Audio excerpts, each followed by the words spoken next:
Greetings everyone, my name is Dominic and today you're tuning in to the Comic Book Report, where we review comic books and graphic novels so you can get an idea of what to read. And today I'm back with another list video. Today we're looking at 10 must-read comic book writers. Yeah, after last week's video, the must-see comic book artists, I thought it was only proper to do the same thing with a handful of my favorite writers. Before we jump in though, a quick shout out to our channel sponsor, OrganicPriceBooks.com. If you're looking to pick up your own comic book collected editions, check out their website, there's a link in the description for the video. If you find something you like, you can even use my discount code at checkout, TheComicBookReport, to save $2 off of your order. If you do use this affiliate link or code to make a purchase, I will earn a small commission, but it's a fantastic way to support the channel. Thank you for considering. Now I cannot wait to start today's list. In no particular order, we're going to go ahead and start today's list with Grant Morrison, one of my absolute favorite comic book writers of all time, and to showcase their immense talent, of course, I'm going to be talking about Fantastic Four 1, 2, 3, 4. There are so many better books that Morrison has produced over the years, I think, overall, but this is one I think deserves a little bit more credit. Being a huge Fantastic Four fan and generally liking the Marvel Knights era of Marvel Comics, I think that this often gets overlooked, but I think it's such a fun little mini-series. This is a great starting point for those that want to check out a really heady Fantastic Four series, get in and out and just kind of enjoy it. I do think it rewards longer-term fans, but overall, I think it is a good display of Morrison's talents. I think a couple things that really define Morrison's writing for me are really kind of trippy, kind of psychologically interesting and complex narratives that are really kind of thought-provoking and philosophical in their own ways. I also see this writer really explore kind of the entire history of given characters when he's working for the big two, like his Batman run, or even here with Fantastic Four. We do have a kind of rolling in of a lot of the histories, and I do think that that's fascinating. In general, I find Morrison's dialogue to be really hard-hitting. The character voices are all really well-defined in general, and I think overall there is kind of a punk rock feel to a lot of Grant Morrison's work. Again, there are so many other great stories that Morrison has written over the years, but this is one I think deserves a little bit more love. The art across this collection as well is absolutely jaw-dropping. I've never seen the Fantastic Four adapted in such a way. I did review this as one of the earlier videos on my channel, but I think about it often, and it's something that I, again, think really showcases what I enjoy about Grant Morrison. An absolute must-read comic book writer, and this is a collection I think is a lot of fun. Next on our list, I'm going to go ahead and shout out Matt Fraction. And to showcase some of his talents, of course, I'm going to be talking about his incredible run on Hawkeye with him and David Aja. I believe I did an unboxing video for this run once upon a time, but it really became one of my favorite just slice-of-life comic book stories that happened to star a superhero. At any rate, Matt Fraction has given us a lot of incredible work over the years. I'm particularly a fan of his work on Fantastic Four, Future Foundation, or FF. I'm actually reading his Thor run right now, collected in that Omnibus, and I'm thoroughly enjoying it as well. I think Fraction did a really good job on the Invincible Iron Man, and really, he just hasn't missed for me on a lot of his Marvel titles. I just really find myself to be a really big fan of his. I think that overall, he just doesn't really produce a lot of things that I feel miss terribly. I think that all of his characters are well defined. I think that all of them sound distinct and interesting. I think the plot lines are almost always fascinating to me, and I think he has demonstrated quite a bit of range. Like this series here, Hawkeye, again, illustrated by the incredible David Aja, is this interesting genre-bending work that feels more like a slice of life, kind of showcasing Hawkeye and Kate Bishop, who's also called Hawkeye, just kind of going through their lives, and it's kind of the idea of what do these Avengers do when they're not off saving the world with the Avengers? What's kind of the local stuff that they get involved with, and how do they live their lives? The art is just absolutely gripping and interesting. It kind of has this modern art aesthetic to it that runs through it, and this is just a really fantastic run. It really made me care for these characters. I felt so immersed in the narratives. Even if the plot lines weren't necessarily overly intricate, this characterization was just so sharply written, and I can say that about most of the work from Matt Fraction. Overall, a really talented writer that I really think should be studied and just enjoyed, especially his Marvel stuff for me just really pops as some of my favorite in Marvel modern history. Okay, I cannot do this list in this day and age without including Tom Taylor. An incredible writer, absolutely, and one of his best runs these days is undisputably his run on Nightwing over at DC Comics. This run absolutely refreshes the status quo for Nightwing, one of my favorite characters over at DC. Of course, this work is all elevated by the incredible Bruno Redondo on artwork, but as far as the writing goes, Tom Taylor is really impeccable at characterization as well. I think for me, that's really what shines when I think about comic book writers, is how much do I care about these characters. I think in addition to that, one thing that Tom Taylor has always demonstrated to me, especially when he plays in the big two, Marvel and DC universe, is how well he really understands these universes and these characters. They always sound absolutely authentic to me. When he's writing with Batman, it feels like Batman. When he's writing Nightwing, it feels like Nightwing. He had an incredible run at Marvel on the all-new Wolverine, the Laura Kinney Wolverine, and it absolutely feels like that character, and I can really feel myself just caring more and more about these characters that I maybe had a passing interest in or really enjoyed, but I just fall in love with the characters in a deeper way. I think that it's a really fresh kind of writing style that I never feel like it's overly bogged down. It's not insanely complex. It's just a really, really smooth read. I feel like everything he does is really well paced, and I really can commend him absolutely. He's done really good work on Deceased, Injustice. He even wrote a miniseries at Marvel called Dark Ages, where he's really able to play in these sandboxes outside of the main continuity for these universes. And overall, I just always have a blast reading a lot of his runs. And this Nightwing run, like I said, is absolutely wonderful. I love the art throughout it, and this really sells me on this author if I needed any more selling. And hey, if you're enjoying my video and you have yet to subscribe to my channel, I would definitely encourage you to do so. I'm trying to do more list videos as well as comic book reviews, shorts, fun community posts, and more. Thank you for considering. Now let's get going with the rest of the list. Next up, we have Tom King. Okay, so I understand that this author is sometimes polarizing for people. I don't know if people think he's overhyped or something. I'm not really sure why people don't enjoy Tom King, but I found him to be a really great modern comic book writer. I really, really enjoyed his run on Batman. I also enjoyed his stuff I read with Supergirl, Woman of Tomorrow. I've definitely promoted that book as one of my favorites I've read all year long. I really enjoyed what he did with Tim Seeley over on Grayson, and there's just so many books that Tom King's written that I've just thoroughly enjoyed. I know people love his Mr. Miracle story, things like that. I know it might be surprising that I picked Batman Killing Time to showcase Tom King, but there's a reason for that. I do think he has heavier hitters that are more well regarded, again, like Supergirl, Woman of Tomorrow, Mr. Miracle, his work on Vision. But I wanted to promote a book that I thought was a really great standalone Batman book that I would love for more people to check out. I did review this on my channel for longer time fans out there. You might have seen me do it. But I really like this book. It's a book that's set earlier in Batman's career, and it's a really fun tale that involves the Riddler, Catwoman, and Batman, along with a couple other features in his rogues gallery, some new villains, things like that. I think Tom King as a writer really just shines for me as someone who really can play with genre. I've noticed that he does really well with tropes or storylines that have to do with kind of spy, espionage work, thriller for sure.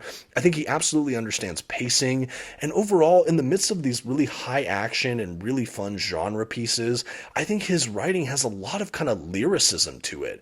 Whenever he writes, it really almost can read like poetry, some of that internal narration. I think I look at things like, again, Supergirl, Woman of Tomorrow, or his proper Batman run. A lot of the kind of interstitial kind of Batman internal monologues really had this beautiful poetic feel. I really, really love him as a writer, and I think he should absolutely be read by most comic book fans out there today. Next on my list of 10 must-read comic book writers, Chip Zdarsky. And to showcase some of his amazing prowess, of course I'm going to be talking about his Daredevil run. We're going to be looking at the first oversized hardcover volume that collects the first maybe 10 or dozen issues of his run. Really, really love this. I think that the art in this collection is fantastic as well. For me, Chip Zdarsky is one of my absolute favorite modern comic book writers as well. I know that's something I'm saying a lot throughout this video, but this is some of my favorite writers. That's what this list is made of, so it should be no surprise. Zdarsky's another one for me that has demonstrated a tremendous range. I think reading something like this next to something like his run on Howard the Duck is a really good example of that. I really love his time on Howard the Duck, but that is ostensibly a comedy series at Marvel, and this overall is really kind of a grim, dark, kind of crime, vigilante kind of series at Daredevil, and to really just see how well he's mastered all of the different tones, pacing, and kind of genre tropes in all of these different things really is an impressive writer. I think his dialogue is always razor sharp. He has a playfulness to his style of writing, even when it's this really grim character. And I think another defining feature of his writing for me is that he always instills these storylines and these characters with such a great deal of heart. You feel absolutely connected to what these characters are feeling, and he can really just play with your emotions. I don't know how else to say it. Zdarsky can just really bring emotions out of me with his writing, and it really just packs a punch. I think that he's such a fun writer, and I've really enjoyed everything he's done that I've had the opportunity to read. I know I also read his Marvel 2-in-1 series, the Fantastic Four Fate of the Four, kind of a maxi series following The Thing and the Human Torch. Another great example of a slightly different genre within superhero comics that still packed a lot of heart. He always gets me absolutely immersed in these worlds he's creating, and it doesn't hurt that he always seems to pair with some incredible artistic talent. Definitely don't miss out on Chip Zdarsky, or of course my favorite horned superhero, Daredevil. How did I get this far into the list without talking about the great Robert Kirkman, writer of, yes, Invincible, like you see here, as well as series like The Walking Dead, Firepower, Oblivion Song, and many more. If you've never read anything from Robert Kirkman, there's a reason why he is such a legendary figure in the comic book community, often writing for indie publishers like Image here. I absolutely just really enjoy what he's done. He's played with a lot of just common storylines or tropes, but has somehow concocted them in a way that they just go into so many more places than what you would expect. He goes a lot deeper and absolutely has a commanding grasp of character. I think for me, it says something when so many of his best properties are getting adapted in animated series, or of course the entire Walking Dead television series universe. All of these series just really have a lot of his nice touches there. He brings to a zombie series just so much heart, and it feels almost like a soap opera. It's such a character drama, and he does a similar thing with Invincible here. This series, at the front of it, is kind of just a straightforward superhero narrative. We have a character who's just kind of trying to be a Superman analog like his dad before him in this universe, but in this simple plotline of a guy trying to do right and be a happy-go-lucky superhero, all sorts of intense character things happen that just turn the status quo up on its head. The characters are super relatable, the dialogue feels very modern and fresh, and you just always leave with a really satisfactory product. I think for me with Invincible, for example, what you think is going to be a straightforward superhero story ends up being just a story of this character's life that happens to just be super heroic. We also play with a lot of what makes superhero comics incredible, and being outside of the big two, Marvel and DC Comics, he can really start drawing a bit outside of the lines. He pushes boundaries a little bit in this series in some really great ways. This story happens to get pretty violent and intense at certain points, but you absolutely feel so gripped by these characterizations. He's just such a master at the craft, and absolutely is someone I follow when new series come out. Next up today, we have Brian Michael Bendis, and to showcase what he's doing, of course I'm going to be talking about Ultimate Spider-Man, which he did with Mark Bagley on pencils.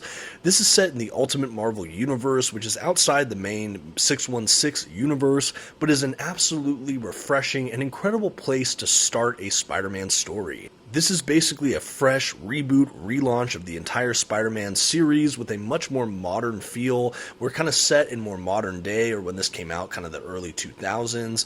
Everything feels very new and hip and fresh and interesting. One of the things I love about Brian Michael Bendis is, once again, he has a great grasp of character, but more than that, he's just so easily readable. I think that he's such a good one to recommend to big, broad audiences. I think that there's almost nothing disagreeable with a lot of his mainstream hits, and I think it's a great gateway comic book writer that you can recommend to almost anyone to enjoy. I think for me, I love what he did here with Ultimate Spider-Man. I definitely love his run on Daredevil, but he's written so many good iconic comic book runs and events, especially at Marvel over the years. I haven't had an opportunity opportunity to read a lot of his DC comics yet, but I know that he's done some work over there as well, along with some other indie books.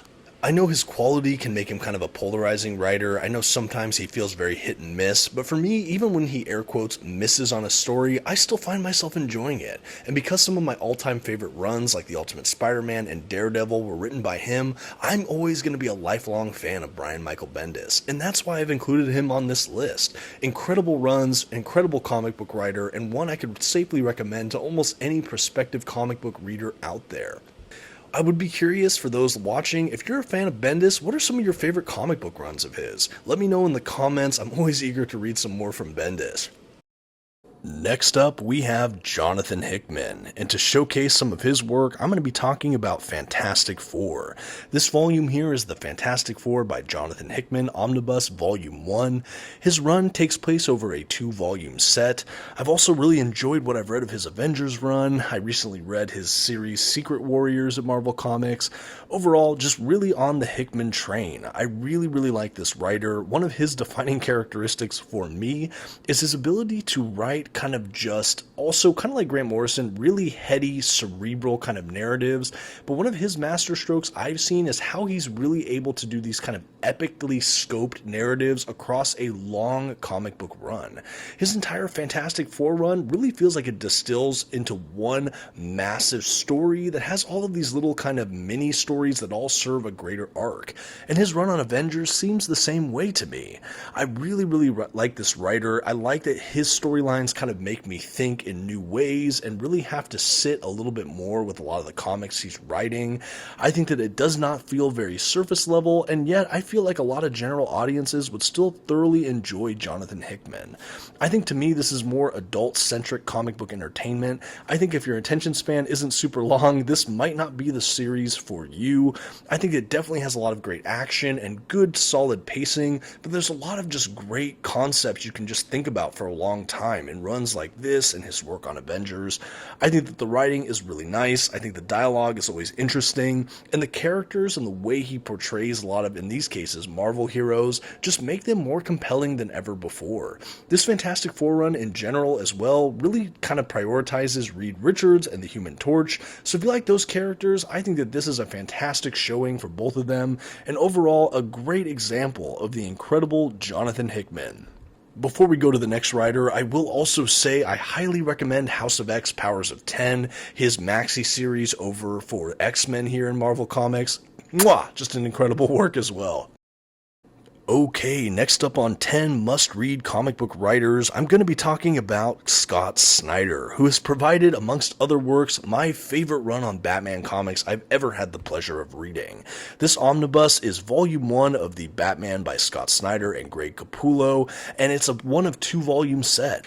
This single omnibus alone has some of my favorite stories from him, including The Court of Owls, Death of the Family, 0 Year, to name a few. This is just an incredible writer who I first discovered reading this Batman run in my hands here, but I've gone on to enjoy so many more works from Scott Snyder, including things like Undiscovered Country, Noctera, Swamp Thing, what I've read of Superman Unchained, and many more. Scott Snyder, for me, again, I first heard about him reading this early run in Batman during the New 52 era over at DC Comics, but overall, he's just written some great stuff. He's also had some other great DC Comics works, even for Batman, that I've thoroughly enjoyed, like Batman Black Mirror, or if you've read Batman Gates of Gotham. But anyway, this writer has a lot of kind of just dark storylines that I've thoroughly enjoyed. He's another one that has some beautiful way with language, maybe not quite as poetic as someone like Tom King can sometimes be, but there is some level to that I see that I just really love. I think there's a lot of beauty to his writing, and I think when he gets into these kind of musings, when he's doing the Batman internal monologue, for example, I just get so caught up with his way with words. I also think he's just really good at just building a solid plot plotline that kind of twists and turns in all the right ways. I think he has a commanding grasp of story structure, and I almost always enjoy the ride. Like I said, this Batman Omnibus here has some of my favorite Batman stories of all time. He introduced the Court of Owls, which to me is one of the most memorable Batman villains in recent memory, probably since Bane for me, if I'm honest with you.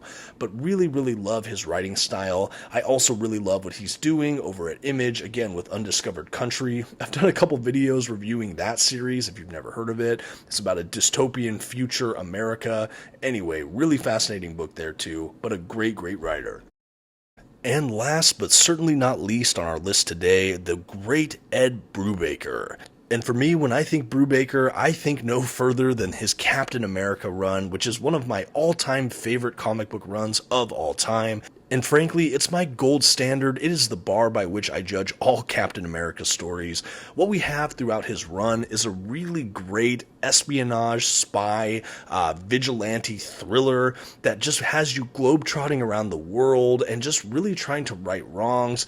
He uses some incredible flashback sequences, rolls in some new characters within the Captain America mythos, and overall just makes me care more about Captain America and the stakes in which he participates to save the world on a really frequent basis. This run is absolutely impeccable, and I could not recommend it enough. This is volume 1 of a 5-volume omnibus set. Love this oversized hardcover format. Again, Ed Brubaker has done so much more than just this, though. He's also written a really great Daredevil run here at Marvel Comics that I've thoroughly enjoyed, as well as works like Criminal and some other just kind of detective, spy, and just crime fiction within comic books. If you like a gritty, more crime thriller kind of bent to your storytelling, there is maybe no other comic book writer that I think has done it better than the great Ed Brubaker.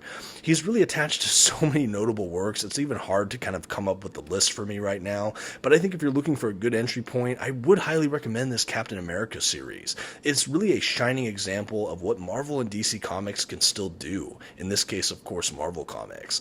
I love this storyline. He also created the Winter Soldier, if you've been a fan of that film or that character later in comic book histories, and honestly, that's how he begins his Captain America run, and there are so many great arcs after that as well. This is a stunning collection and really showcases this incredible writer who is a master at the genre of spy thriller, crime thriller, detective kind of comic series. Just really, really well done. Great job, Ed Brubaker. And just like that, that rounds out our list for 10 must-read comic book writers. This was another hard list to distill down to just 10, and I know there's so many writers out there that I could shout out.